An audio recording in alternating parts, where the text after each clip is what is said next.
શ્રી પ્રતાપ રુદ્ર હનુમાનજી મહારાજના સાનિધ્યમાં અને દત્ત પરંપરામાં પ્રગટેલ તમામ દૈવી ચેતનાઓનું પ્રગટ સ્વરૂપ એવા ભગવાન ઔદુંબરની છત્રછાયામાં શ્રી રંગલીલામૃતના પારાયણના માધ્યમથી અવધૂતિ ગંગામાં માનસી સ્નાન કરવા માટે અત્રે ઉપસ્થિત સર્વે ભક્તોના હૃદયમાં બિરાજેલા ગુરુ મહારાજના ચરણમાં પ્રણામ.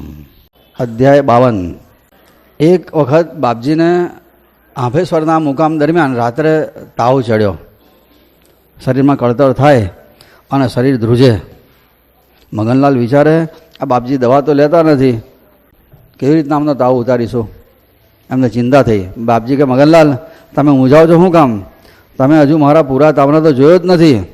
એક કામ કરો, પેલો બ્લેન્કેટ લાવો ને મને ઓઢાડ દો.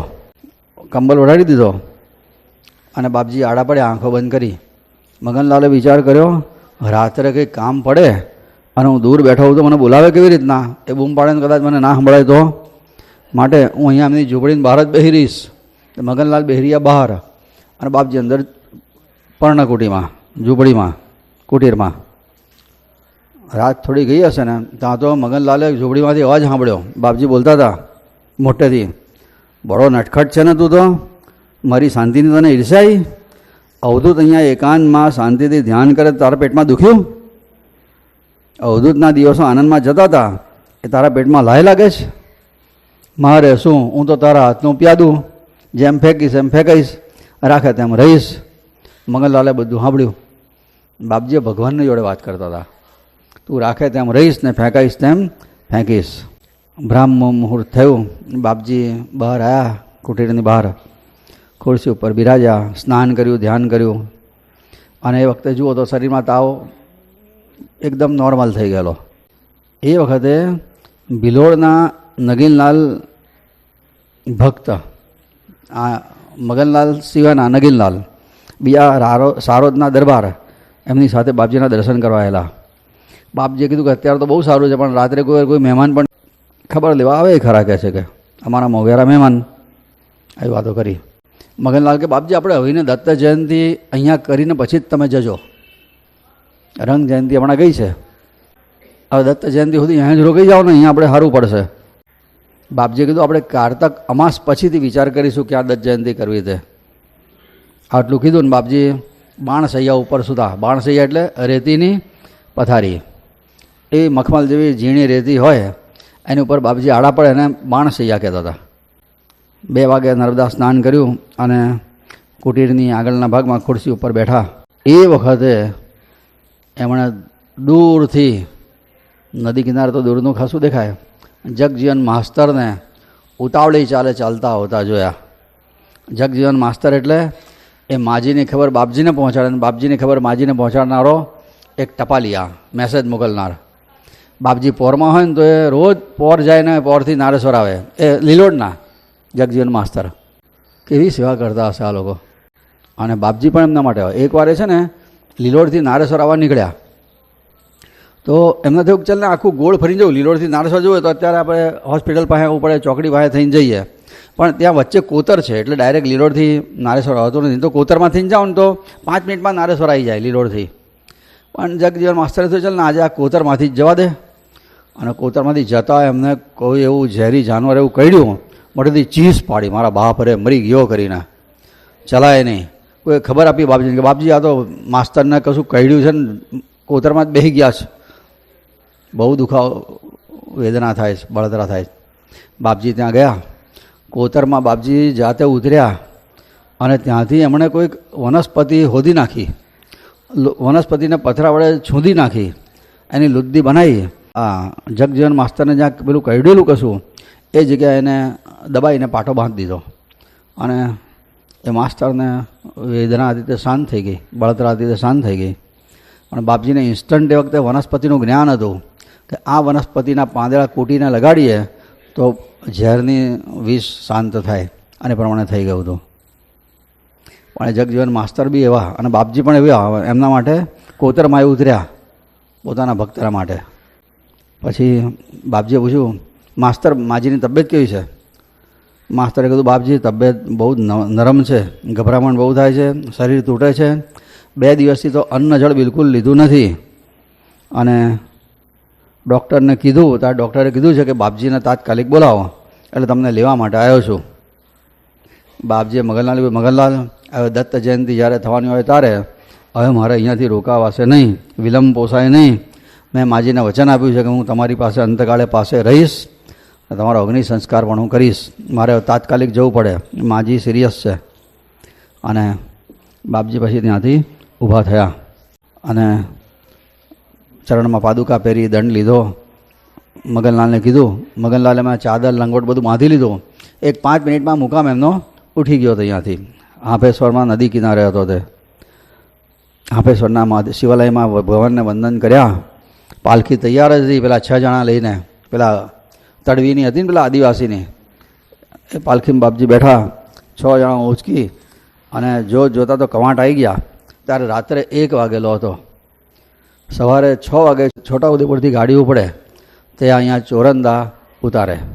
હવે ગાડી ચૂકાય નહીં. કવાંટથી છોટાઉદેપુર જવાનું 16 માઇલ, એટલે લગભગ માઇલની દ્રષ્ટિએ જોઈએ તો 16 દુ 32, એટલે 30 કિલોમીટર થાય ત્યાંથી. મગનલાલે બંધ ગાડીની મોટર તૈયાર કરાવી. બાપજી મોટરમાં બેઠા. મગનલાલે ખબર કે બાપજીને પેટ્રોલની વાત સહન નથી થતી. ગાડીમાં બધે અત્તર છાંટી દીધું, હું કરીને બધું. અને પછીથી તો મગનલાલને કીધું તમે મને બાજ ભીડીને બેહો, કારણ કે વાહન ચાલે ને વચ્ચે ખાડો ટેકરો આવે ને તો બાપજીનું પેટ બહુ ઉછળે ને તો પેટમાં દુખાવો થતો હતો, એટલે કોઈ એમની બાજ ભીડીને બેહવું પડે. પોરથી નારેશ્વર જાય ને તે વખતે પેલું જળોદર થઈ ગયું ને, પેલું પથ્થરિયા પાણી પીવાઈ ગયું પરિક્રમા, ત્યારથી આ તકલીફ હતી. એટલું મોટું પેટ એમનું રહેતું હતું કે પેટ ઉછળે. પોરથી નારેશ્વર જતા ને તારે બાપજીએ ગોવિંદ કાકાને પોતાની જોડે ડમણી આમ બેહાડે અને તું મને બાજ ભીડીને બેસ દબાઈને બરાબર, નહીં તો પેટ ઉછળશે. પછી ગોવિંદ કાકા બાપજીને પેટ ઉપર બાજ ભીડીને બેઠા ને તારે બાપજીએ કીધું ગોવિંદ તારા સિવાય અવધૂતની જોડે બાજ ભીડવાની કોઈની હિંમત નથી. હા કે એવું કીધું, અવધૂતની જોડે બાજ ભીડવાની કોઈની હિંમત નથી.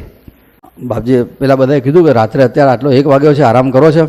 બાપજી કે આરામ આવે બિલકુલ નહીં, માજીને હું જોઉં નહીં ત્યાં સુધી મારા માટે આરામ.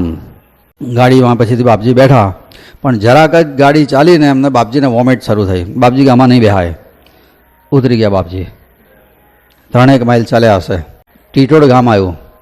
એના પાદર નીચે બાપજી એક ઝાડ નીચે આસન પાથરીને બેઠા. રાત્રિનો સમય. ગામના લોકોને ખબર પડી કે આ તો બાપજી પધાર્યા છે. બધા પોતપોતાના બળદ ગાડા લઈને આવ્યા. બાપજી મારા ગાડામાં બેસી જાઓ, મારા ગાડામાં બેસી જાઓ, તમને ઉતાર દઈશ.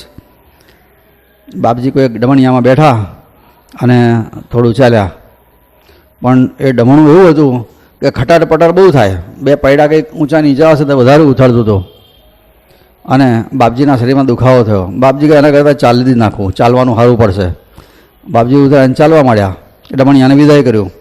પછીથી મગનલાલ થયું બાપજી ચાલે તો આવું ક્યારે પહોંચાય ને આ બહુ એ થશે. મગનલાલે ભાઈ બધા બહુ ડમણિયાવાળાને મેસેજ કરી દીધો હશે કોઈક રીતે, કોણ જાણે કેવી રીતના. તો દરેક ગામની પાદરે ડમણિયા તૈયાર જ હોય. બાપજી એમ કરતાં પાનવડ માળ પહોંચ્યા ડમણિયાના સહારે. અને પછી મગનલાલે ત્યાંથી એક બીજી એવી ગાડી મંગાવી કે જે ખુલ્લી હોય, એટલે પેટ્રોલની વાસ અંદર ફેલાય જ નહીં. એવી ખુલ્લી ગાડીમાં બાપજી બેઠા અને છોટાઉદેપુર પહોંચ્યા. ત્યારે ગાડી ઉપાડવાને 15 મિનિટની વાર હતી. તરત જ મગનલાલે ફટાફટ ટિકિટ લઈ લીધી ફર્સ્ટ ક્લાસની. બાપજી બેસી ગયા અને ત્યાંથી ગાડી ઉપડી. ચોરંદા સ્ટેશને બાપજી પહોંચ્યા ત્યારે બપોરના 4 વાગેલા. ચોરંદા સ્ટેશને જગજીવન માસ્તરે ડમણિયા તૈયાર રખાયેલા કે બાપજી આવે તમને બેહાડીને લઈ જવાના જ તે. ડમણિયા તૈયાર. બાપજી એમાં બેઠા અને ચોરંદાથી ડમણિયા નારેશ્વર જવા માટે ઉપડ્યા. રસ્તામાં સીમડી ગામ આવ્યું. એ વખતે ત્યાં સામેથી એક યુવાન છોકરો મારતી સાયકલ આવતો હતો, રમફાટ ધડ કરતો. બાપજી ઓળખી આ તો વિશ્વનાથ. તરત જ બાપજીનું ડમણિયું જોયું. વિશ્વનાથે સાયકલ રોકી અને 2 હાથ જોડીને કીધું બાપજી માજીની તબિયત બહુ જ સારી છે, જરાય ચિંતા કરશો નહીં.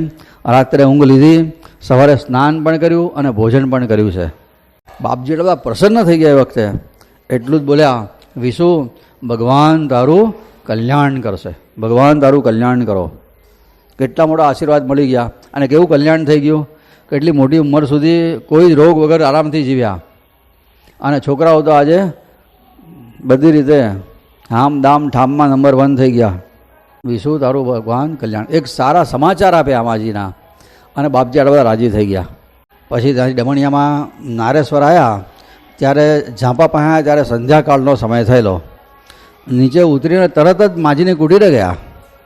માજીના ચરણમાં વંદન કર્યા અને માજીએ એમના મસ્તક પર હાથ મૂકીને આશીર્વાદ આપ્યો. બાપજી બોલ્યા તમારી ખબર પડી એટલે તરત જ નીકળીને આવ્યો છું. માજીએ કીધું ભગવાનની પરમ કૃપા કે તું આવ્યો ને મારા પ્રાણ પાછા આવ્યા, બાકી પ્રાણ નીકળી જવાની તૈયારી હતી કહે છે કે. પછી બાપજીએ સ્નાન કર્યું, ધ્યાન કર્યું, ત્યાર પછીથી એક ફળ ને દૂધ લીધું. આગલા દિવસે આંપેશ્વરથી નીકળ્યા ત્યારથી અત્યાર સુધી આપણે મોઢામાં પાણી પણ પીધું નથી.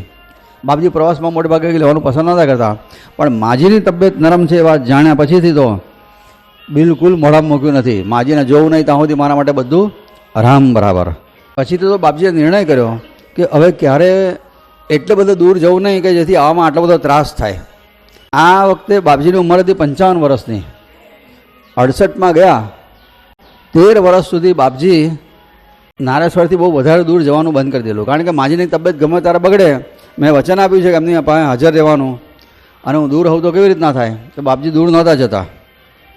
પછી અરસામાં એકવાર એમનો વિમળેશ્વર મુકામ હતો. વિમળેશ્વર એટલે નર્મદા અને સમુદ્રનો સંગમ થાય ને, અને વિમળેશ્વર કહેવાય છે. હામે હરિનું ધામ વિમળેશ્વર બાપજીનો મુકામ હતો. અને ત્યાં મેસેજ આવ્યો કે માજી સિરિયસ છે. બાપજી તરત જ ઊભા થયા અને તાત્કાલિક દોડ્યા.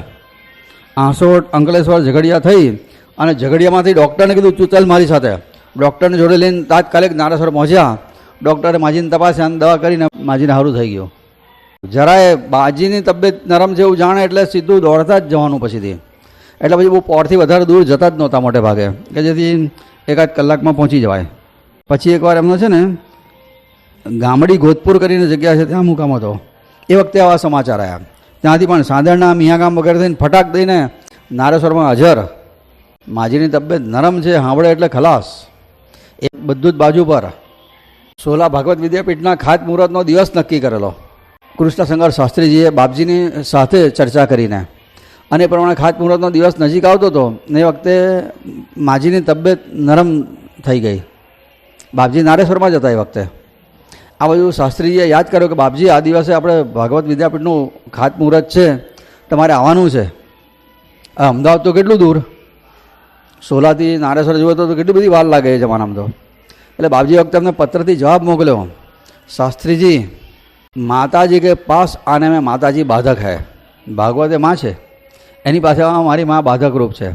એની તબિયત બહુ નરમ છે, એટલે જ્યાં આવવા શકે કેમ એ પ્રશ્ન છે, એ શંકા છે. તબિયત અતિશય નાજુક છે માજીની, એમાં લખે છે. અને મારે એના લીધે નારેશ્વરમાં રહેવું જરૂરી છે. પણ જો માજીની તબિયત ત્યાં સુધી, એટલે વિદ્યાપીઠના ખાતમુહૂર્તનો દિવસ નક્કી કર્યો છે ત્યાં સુધી જો સારી રહેશે. પણ એની પહેલાંના 2 વાક્યો છે, એના પછી આ કહે છે કે જો માજીની તબિયત સારી થઈ જશે તો હું ચોક્કસ ત્યાં આવીને એનું ખાતમુહૂર્ત કરીશ. પણ જો અહીંયા હું હોઉં ને માજીની તબિયત બગડે અને જો એમનું શરીર છૂટી જાય તો શરીર છૂટી ગયા પછી હું સીધો સોલા આવીશ, ખાતમુહૂર્ત કરીશ, પાછો નારેશ્વર આવ્યા પછી માજીના સંસ્કાર કરીશ. પણ માજીની તબિયત સામે હું લાચાર છું, એવું કીધું. માજીની તબિયત સામે હું લાચાર છું. પણ પછી માજીને કંઈ ના થયું, તબિયત સારી થઈ ગઈ ને બાપજી ત્યાં ગયા ખરા ને ખાતમુહૂર્ત થયું ખરું. પણ ઘણી વખત છે ને એ આ સૂતક બૂતકની વાતને બિલકુલ સ્વીકારવા તૈયાર જ ના થાય. જો માજીનું શરીર મારા નીકળવાના સમય પહેલાં શાંત થશે, મારા અમદાવાદ આવવા માટેનો જે સમય નક્કી કર્યો છે એ સમય પહેલાં જો માજીનું શરીર શાંત થશે તો હું ચોક્કસ એ સમય અહીંથી નીકળી જઈશ, ત્યાં આવીશ, ખાતમુહૂર્ત કરીશ, પછી ત્યાંથી આવ્યા પછી માજીના શરીરનો સંસ્કાર કરીશ. પણ મને વિશ્વાસ છે કે મારી માં વિઘ્નરૂપ નહીં બને. અને ખરેખર એવું થયું હતું, પછી કોઈ પ્રોબ્લેમ ના આવ્યો ને ખાતમુહૂર્ત થઈ ગયું હતું. પણ આવું બાકી બીજો કોઈ હતો આવું કે મારી માનું શરીર શાંત થઈ જાય તો અહીંયા કેમ ન આવું, સૂતક પડે. પણ બાપજી આવા. અરે પોતાને હું એકવાર બધું દત્ત જયંતિ આવતી હતી, શિવપ્રસાદ જોશીને સૂતક પડ્યું. શિવપ્રસાદ જોશીની તો જરૂર પડે, આટલો મોટો ઉત્સવ, મુખ્ય ભક્તોમાં એ ગણાય રાજપીપળાના. બાપજીના કાને સમાચાર ગયા કે શિવપ્રસાદ જોશીને સૂતક પડ્યું છે. બાપજીએ કીધું શિવ જોશીને કહી દો કે સ્નાન કરીને ધોયેલા કપડાં પહેરીને અહીંયા આવી જાય, અવધૂકને સૂતક નડતું નથી. અવધૂતને સૂતક નડતું નથી. શિવરાજ જોશી આવી ગયા અને ત્યાં બેઠા દત્ત જયંતિ વખતે, અને દત્ત જયંતિના જન્મોત્સવ વખતે આરતી કરવા માટે બાપજીએ જોશી કાકાને ઊભા કર્યા, કરો આરતી. ક્રાંતિકારી અવધૂત, એમના ક્રાંતિના કેટલાક વિચારો ખાસ સાંભળવા બહુ જ જુદા કાઢ્યા છે, મજા આવશે સાંભળવાની. છે 2-4 વાત કહી દઉં. આ બાપજીએ જેને કહેવાય ને કે આપણે માનીએ ખરેખર બાપજી એટલે ક્રાંતિકારી અવધૂત. કોઈ દિવસ ખોટી પરિપાટીમાં બંધાઈને રહે જ નહીં, એકદમ જેને કહેવાય ને કે, અને છતાંય ઓથોરિટી સાથે બોલવાનું. આપણે પાળવા પડે, આપણે પાળવાનું. હા હા હા, મૂકવું જ પડે ને. પછી સૂતક પૂરું થાય પછી બાકીનું પૂરું કરવાનું. આપણા માટે નિયમ લાગવું પડે. છોડ નાનો હોય ને ત્યાં સુધી એને વાડ કરવી પડે. ઝાડ થઈ જાય ને પછી એને કોઈ વાડકની જરૂર ના પડે. પણ બાપજીએ કેવા નિર્ણયો કર્યા છે ને એની આ વાત સાંભળવા જેવી છે. આ કોઈ જગ્યાએ મળશે નહીં તમને. બહેનોને વેદોનો અધિકાર નથી, આપણે જાણીએ છીએ. હતું જ ને સૂતક હતું, છતાંય એમ અવધૂતની હાજરીમાં સૂતક રહેતું નથી. એમ બાપજીની હાજરી હોય તો સૂતક રહેતું નથી. એમ એનો અર્થ એવો. એમની પાસે કોઈ જ નીતિ નિયમોની આગળ તમે જાઓ તો એ વાંધો આવતો નથી, કારણ કે ઓથોરિટી છે. કૃષ્ણ ભગવાન યુધિષ્ઠિરને કે બોલ જુઠ્ઠું નરવા કુંજરવા, તને કંઈ પાપ નહીં લાગે. યુધિષ્ઠિર બોલ્યા અને પાપ નથી લાગ્યું, સદૈવ સ્વર્ગમાં ગયા છે. સિદ્ધ પુરુષ જ્યારે કહે ને એ ઓથોરિટી હોય છે. કૃષ્ણ ભગવાને યુધિષ્ઠિરને કીધું, જુઠ્ઠું બોલ્યા છતાં સદૈવ સ્વર્ગમાં ગયા છે. બાપજી કહે એટલે પછી તમારે કોઈ બંધન લાગે નહીં, પછી એ બધી જવાબદારી એમની. આપણે આપણી રીતે મર્યાદામાં રહેવાનું. સાકોરીના ઉપાસની બાબા, એમને માનનારી બહેનો એકવાર નારેશ્વર આવેલી અને એમની અધિકાર જોયો ને, બાપજીએ એમને સુરતમાં ચંદ્રકાંત શુક્લને ત્યાં વેદ ભણવા માટે મોકલ્યા. મેસેજ મોકલ્યો ચંદ્રકાંત શુક્લને કે આ બહેનોને વેદ ભણાવજો, બાકી બહેનોને વેદનો અધિકાર નથી. બસ એમની પાત્રતા જોઈને એમને એ પ્રમાણે કીધું, જાઓ તમે વેદ ભણવા જાઓ. પછી આગળ પેલો પ્રસંગ આવશે ને કે અમદાવાદના ઇન્દ્રવદન શાહ જૈન વાણીઓ અને મુંબઈની લતા નામની બ્રાહ્મણની છોકરીને પરણેલી એની જોડે. પછી નારાયણભાઈ અને માજીના બંનેના અગ્નિ સંસ્કાર રાત્રે કરાયા છે, બાકી રાત્રે અગ્નિ સંસ્કાર થતા નથી આપણામાં. એ વખતે રાત્રે કરાયા. એમનો પોતાનો પણ રાત્રે જ થયો છે ને સંસ્કાર શરીરનો, ત્રણેવના. વડોદરાની એક સારા ઘરની એક છોકરી હતી, કુંવારી, પણ કોઈક ગઠિયાઓના પંજામાં કંઈ ફસાઈ હશે અને પ્રેગ્નન્ટ થઈ ગઈ લગ્ન કરતાં પહેલાં. પછીથી ગભરાઈ ગઈ અને એને થયું કે હવે તો આ જીવવાનો કોઈ અર્થ નથી. તે નર્મદામાં ભૂસકો મારવા માટે અહીંયા આવી, આત્મહત્યા કરવા માટે. એને ખબર પડી કે અહીંયા એક બહુ સંત છે, એને ખબર નહીં કે બાપજી કોણ છે, પણ કોઈક સંત છે એવું જાણ્યું. એને થયું એમના દર્શન કરીને પછી ભૂસકો મારું. સંસ્કારી કુટુંબની હતી, તો બાપજીને પગે લાગવા માટે આવી. એમને જોતા જ એટલી બધી એના હૈયામાં કંઈક અડક થઈ, પણ પેલી બાજુ આત્મહત્યા કરવાનું નક્કી કરીને આવેલી. એટલે આંખમાંથી આંસુ આવી ગયા એને. બાપજીએ પૂછ્યું, બેન કેમ રડે છે? એટલે પેલી એ બધી વાત કહી દીધી ખુલ્લા દિલે કે આવું થઈ ગયું છે ને હવે મારે આત્મહત્યા છે, બીજો કોઈ ઉપાય નથી. બાપજીએ કીધું, જો તારે ઉતાવળ ના હોય તો 3 દિવસ પછી આત્મહત્યા કરજે. 3 દિવસ તને અહીંયા રહેવાની વ્યવસ્થા મોદી કરી આપશે. તારે 3 દિવસ અહીંયા એક રૂમમાં રહેવાનું, તારી જમવાની વ્યવસ્થા થશે. 3 દિવસ પછી તું ભૂસકો મારજે, આવું કીધું. એ વખતે એવું કહે ને કે આત્મહત્યા ના કરાય, તો પેલી માને જ નહીં. એ જીદે ચડ્યા હોય ને વખતે કોઈ જ સાંભળે નહીં. આત્મહત્યાનું તાન બહુ ખતરનાક હોય છે, એને તમે રોકવા જાઓ તો ના રોકાય. બાપજીએ શું કીધું, તારે ઉતાવળ ના હોય તો 3 દિવસ પછી આત્મહત્યા કરજે. પેલી થયું ઠીક છે, 3 દાડા અહીંયા હું એકલી જ છું ને મને કોઈ ઓળખતું નથી, રહેવામાં શું આદત. મોદી એને રૂમ કાઢી આપી. બીજે દિવસે ગુરુવાર સવારમાં નાહી ધોઈને પછી બાપજીની પાસે બેઠેલું દૂર ખૂણામાં અને એકલી રડ્યા કરતી હતી. એ વખતે એવું થયું કે એ અગાઉ ઘણા વર્ષો પહેલાં બાપજીના આશીર્વાદથી એક કુટુંબ પરદેશ ગયું હતું. એમને છોકરો ખૂબ ભણ્યો અને પછીથી લગ્ન કરવા માટે ઇન્ડિયામાં આવ્યો હતો. મુંબઈના એ લોકો હતા ફેમિલીવાળા. અને બાપજીને માને એટલે નારેશ્વર દર્શન કરવા માટે આવ્યા. અને બાપજીને બધી વાત કરી, બાપજી તમારા આશીર્વાદથી અમે તો પરદેશમાં આવી ગયા, સમૃદ્ધિ ખૂબ વધી, છોકરો થયો અને મોટો થયો અને ખૂબ સારામાં સારું ભણ્યો છે ખરો કહે છે કે એનું લગ્નનું શોધવા માટે આવ્યા છીએ બાપજી, તમારા ધ્યાનમાં તો કોઈ છોકરી બતાવો. બાપજીની પાસે બધા પ્રોબ્લેમ આવતા હતા કે જાત જાતના. સારું ભણેલો, બધી રીતે સારો કુટુંબનો હતો છોકરો કહે છે. બાપજીએ પેલા છોકરાને કીધું, પેલી ચાલે? પેલો જોતામાં જ મારે આ જ ચાલશે. મારે આ જ ચાલશે. બાપજી કે તારું મન માને તો લગ્ન કરજે, પણ તને પહેલેથી કહી દઉં, કારણ કે આ સગર્ભા છે. પેલો કે મને એનો કોઈ વાંધો નથી. બાપજી કે જો તું એની સાથે પરણે લગ્ન કરવા તૈયાર હોય તો તને એટલું વચન આપું છું કે આના પેટમાં જે બાળક છે તે અવધૂતનું બાળક છે એવું માનીને એને મોટો કરજે. એના પેટમાં જે બાળક છે તે અવધૂતનું બાળક છે એવું સમજીને એને મોટો કરજે. સંતો કોઈનું જીવન બચતું હોય ને તો કલંકમાંથી લેવા તૈયાર થાય છે. અમરેલીના મૂળદાસ, એમના જીવનમાં એક્ઝેક્ટ આવો પ્રસંગ બનેલો. અમરેલીના બહુ મહાન સંતો થઈ ગયા. એ અરસામાં એ ગામમાં જ આવી એક કોઈ સ્ત્રી હતી અને આવી રીતના એને છોકરો થયો. છોકરો થઈ પણ ગયો. પછીથી ગામમાં બધા હળે કરે, કારણ કે બધા બીજાના ખાંચા હોય માટે તત્પર હોય છે, પોતે તો દૂધે ધોયેલા જ છે, બીજા જ બધા ખાંચાવાળા છે એવું સમજીને જીવતા હોય છે. બીજાની ભૂલો હોદવામાં તો લોકો તત્પર, આખું ગામ એની પાછળ પડી ગયેલું. ખોટું કર્યું કરીને પેલી બિચારીને થયું કે હવે આત્મહત્યા કરી નાખીએ છોકરા હાથે. તે મૂળદાસજીનો આશ્રમ આજે પણ છે ત્યાં, અને કૂવો પણ છે. એ કૂવામાં ભૂસકો મારવા માટે રાત્રે આવી મધરાતે. સંતોની ઊંઘ બહુ ઓછી હોય. મૂળદાસજી જાગતા જ આડા પડેલા હતા. મધરાતે કોણ આવે એના આશ્રમમાં? પેલી આવી ધીમે ધીમે કૂવા તરફ જતી હતી. મૂળદાસજી જાગ્યા, કોણ છે? પેલીને થયું આ તો જાગે જ. એણે કીધું કે હું તો હું છું, કેમ અહીંયા આવી છે? એટલે પેલી એ બધી કથા કહી દીધી. મૂળદાસે કીધું એમાં તો આત્મહત્યા કરાતી હશે કે છે, કારણ કે આ છોકરાનો બાપ કોણ છે એ નક્કી થાય એવું નથી કે છે. મારે જીવવાનો કોઈ અધિકાર જ નથી રહ્યો કે છે. મૂળદાસે કીધું બાપ નક્કી નથી તો એટલું જ છે ને, જા તું કાલથી ગામમાં બધાને કહી દે કે આ છોકરાનો બાપ મૂળદાસ છે. આ છોકરાનો મા હું અને મૂળદાસ એનો બાપ. જા ગામમાં કહે. પેલે કે પણ તમને બધા, અરે તું મારી ચિંતા ના કરીશ, જે થશે થશે, જા, આત્મહત્યા ના કરીશ. અને પેલીએ ખરેખર ગામમાં જાહેરાત કરી કે મૂળદાસ આ છોકરાનો બાપ છે. ગામના લોકો એની પાસે આનો બાપ બતાવ્યા. એ બધાનું ગમે તેવું જીવન હશે બિચારીનું, એટલે એવું કીધેલું. અને ગામમાં બધાને ખબર કે આ મૂળદાસ આનો બાપ છે.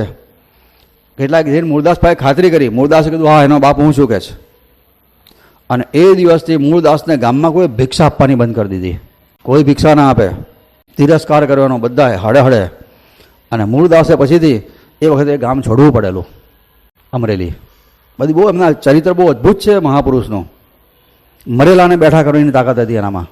એકવાર એમનું છે ને ખરેખર કુદરતી નક્કી કરેલા, એમણે કીધું કે આ દિવસે મારું શરીર છૂટશે. એ દિવસે એમનું શરીર છૂટ્યું અને એમની અંતિમ યાત્રા નીકળી વાતે ગાતે. થયું હતું કે એ વખતે ગામમાં એક છોકરી પરણેલી અને પછી પિયરમાં આવી હશે ને પછી એને વળાવે ને સાસરીમાં, એ રીતે એના બાપા અને બધા ઘરના કુટુંબના સભ્યો એને વળાવવા માટે સાસરીમાં લઈને જતા હતા. એટલે વળઘોડો કાઢતા હશે એટલે જે હશે તે. આ બાજુથી મૂળદાસની અંતિમ યાત્રા આવે, સામેથી પેલીની સાસરી તરફ જવાની યાત્રા આવતી હતી. તો પેલા એના બાપાને કોઈ કીધું પેલા આ તારા તો સામેથી મૂળદાસની અંતિમ યાત્રા આવે છે, તને તો અપશુકન થયા. પેલો નિરાશ થઈ ગયો કે આ શું હવે કહે છે. આવી વાતો થઈ પેલા એના બાપાના જોડે. અને મૂળદાસ નાના મીયાથી બેઠા થઈ ગયા, નીચે ઉતર્યા અને કીધું પહેલાં પેલી છોકરીને સાસરીમાં જવા દો. એ એના પતિને મળવા જાય છે, હું મારા પતિને મળવા જાઉં છું. એ એના પતિને ઘેર જાય છે, હું મારા પતિને ઘેર જવાનો છું. એ આજે જશે, હું કાલે જઈશ. એનો સમય સાચવો પહેલાં. હું મૂળદાસ કાલે જશે, એક દિવસ મોડું થાય તો મારે શું ફેર પડે છે. અને મૂળદાસ 24 કલાક જીવતા રહ્યા, સત્સંગ કરાયો, ભજન કરાયો. પછી બીજા દિવસે એમનું શરીર છૂટ્યું. બીજાના માટે કેટલી બધી આ લોકો બલિદાન આપવાની તૈયારી હશે આ લોકોની. હમણાં આવી જાહેરાત થયેલી ને કે આવી રીતના પેલી સ્ત્રીના છોકરાનો બાપ છે, એટલે ગામના લોકો બધા હળે કર્યા. પહેલાં એમને બધા ગુરુ માનતા હતા, પછી એમને બધો તિરસ્કાર કરવા માંડ્યા. તેમાં જામનગરનો નરેશ હતો ને, એ તો એમની પાસે કંઠી બંધાયેલી એણે, પણ એને આ સમાચાર મળ્યા કે આ ગામની પેલી સ્ત્રી છે, એના છોકરાનો આ ગેરકાયદે બાપ છે. તો પેલા ગુરુ બદલી નાખ્યા અને બીજો ગુરુ કરી નાખ્યો એ નરેશે. અને આ મૂળદાસ એ ફરતા એ ગામમાં ગયા હતા એ વખતે, અને ખબર પડી કે પેલો તો અત્યારે બીજા ગુરુ કર્યા છે. એટલે મૂળદાસ એના ત્યાં આગળ ગયા તો પેલા ગેટકીપર હોય ને દરબાન, એણે કીધું અત્યારે રાજા સાહેબ ગુરુની સાથે સત્સંગ ચાલી રહ્યો છે. એ વખતે થયું હતું કે બહાર એક બિલાડીનું બચ્ચું મરી ગયું હતું અને બિલાડી રડતી હતી. મૂળદાસ એકદમ સીધા અંદર ગયા.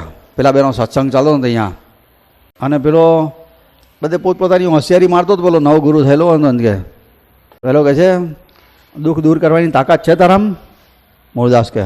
પેલો કે કયા દુઃખ છે? કે અરે આ બિલાડી રડે છે, એને રડતી બંધ કરી શકીશ? પેલો કે તો મરી ગઈ છે એની બચ્ચું. તો કહે છે, મૂળદાસે બિલાડીનું બચ્ચું હતું ને એને પૂંછડી પાસેથી હું પકડ્યું, આમ લાઈન થઈ નાખ્યું, લે આને જીવતી કરે ને તો તને સાચો ગુરુ કહું. પેલો કે મરેલા તો કંઈ સાચા થતા હશે.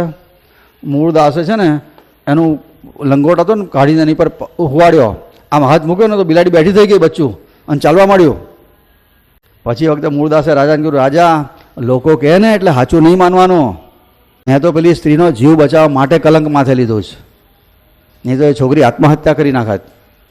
લોકો કહે તે સાચું માનવાનું નહીં. આવું બોલેલા મૂળદાસ એ વખતે. પછી રાજાએ પાછા ગુરુ બદલી નાખ્યા. હા કે પછી પાછા આઉટ, તું ગેટ આઉટ, પાછા ઓરિજિનલ લાવી દીધા. 1964-65માં બાપજીનો મુકામ લીંચમાં હતો, અને બચુભાઈ રાવલ એ એમના પત્ની મધુબા એ વખતે પ્રેગ્નન્ટ હતા, અને બરાબર બાપજીનો મુકામ થયો એ અરસામાં એમનો પ્રસૂતિનો સમય થયો.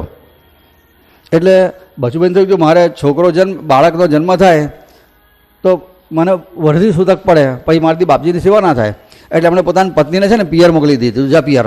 અને ગમે તે થાય મને સમાચાર મોકલતા નહીં, મને કશો સમાચાર મોકલવા નહીં. છોકરો થાય, છોકરી થાય, તું મરી જાય, મારે કોઈ લેવા દેવા નહીં, તું તારી પિયરમાં જજે, મારે બાપજીની સેવામાં રહેવાનું છે. બાપજી અમને ઘેર આવ્યા, 2-4 દાડા થયા તો એમના મધુબા દેખાય નહીં.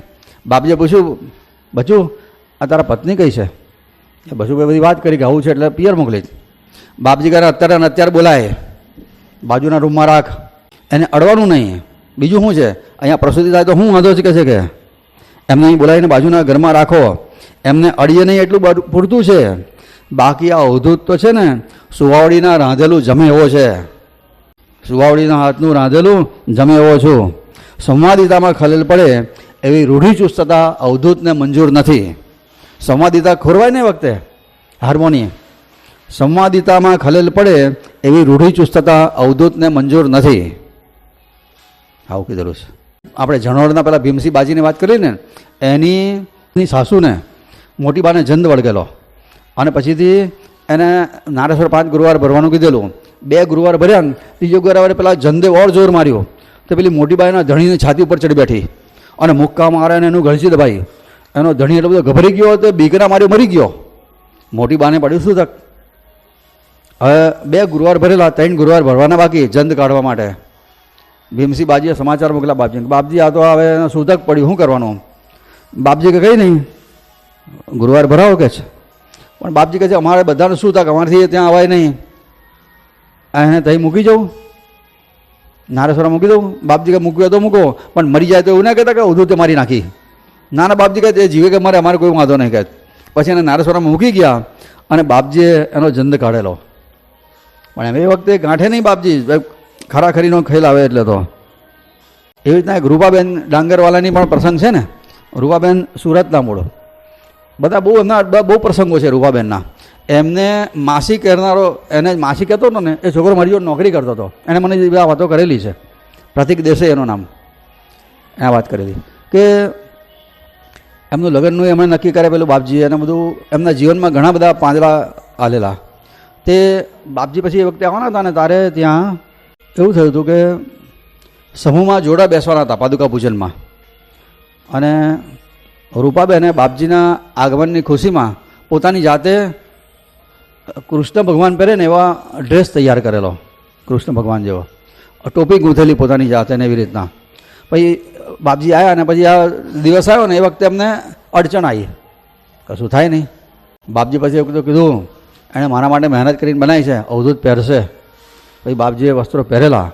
પછી બાપજી વખતે એવું બોલેલા કે લોકોએ બાલકૃષ્ણને તો બહુ વાર જોયા છે, આજે બુઢ્ઢા કૃષ્ણને જોઈ લો, આજે બુઢ્ઢા કૃષ્ણને જોઈ લો. એવી રીતના ઘણી બધી વાતો છે, ક્રાંતિકારી વાતો બાપજી બોલેલા છે. એ વખતે બાપજી બોલાયો, વિશુ જે મારો બનીને આવે ને એના માટે હું લાત મારીને મોક્ષનો દરવાજો ખોલી નાખીશ. જે મારો થઈને આવે ને એના માટે હું લાત મારીને મોક્ષનો દરવાજો, મોક્ષ મંદિરનો દરવાજો ખોલી નાખીશ. આવું બોલેલા એ વખતે, જ્યારે સાયકલ પરથી આ સમાચાર સારા આપ્યા ત્યારે. અવધૂત ચિંતન શ્રી ગુરુદેવ દત્ત.